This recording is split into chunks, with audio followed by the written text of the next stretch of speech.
It's tempting to always think of yourself as Mad Mardigan, the hero of the story, the swashbuckling adventure that is always saving the day. But when I met Warwick Davis, I think I was more akin to Bavmorda or a cave troll. After talking to him, I felt a bit of emptiness, as though the whole conversation had been dragging me down. There was no enthusiasm, there was no wanting to be there. It made it feel like I was the one that had done something wrong, that I'd upset him in some way. And I felt really dejected and kind of looking forward to ending the interaction. And it left a real bitter taste in my mouth. And that feeling kind of stuck with me for the rest of the day, thinking, didn't enjoy that. Don't know why he bothered. And I found out the next day why he bothered.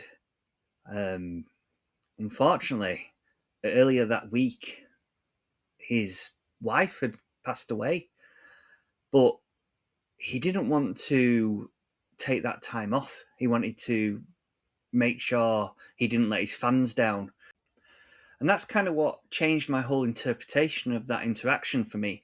I'd been looking at it selfishly, not computing that we're all like, say, a Venn diagram, and we only get to see that tiny slither of somebody. I mean, we can grow that interaction, but we'll never know that full circle of what's going on in somebody else's life. And I really should have known, because I've been on the other side of that equation. When I was working in one of my previous jobs, I've been with my partner for 14 years, and she broke up with me on my birthday. And it really upset me. I mean, we've been together 14 years. It was over half my lifetime at that point. And it was, I'd be the first to admit, affecting my work. So I got the dreaded call to the office. It was the kind of company where you only got a call to the office when you're in trouble. There's never any positives. And they asked me what was going wrong and things like that. And I did actually open up about the problems I was going through and said I really could do with a few days off.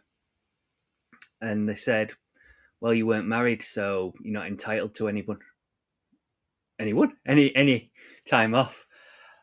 And that was like, when you've been with that company for 7 years and hardly took any time off at all, it kind of grated. It made me feel like I was the one unseen. They didn't understand my circle that I was going through.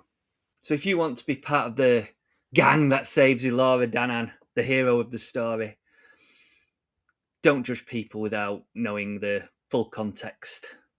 Or, like me, you might end up feeling a bit like Bavmorda.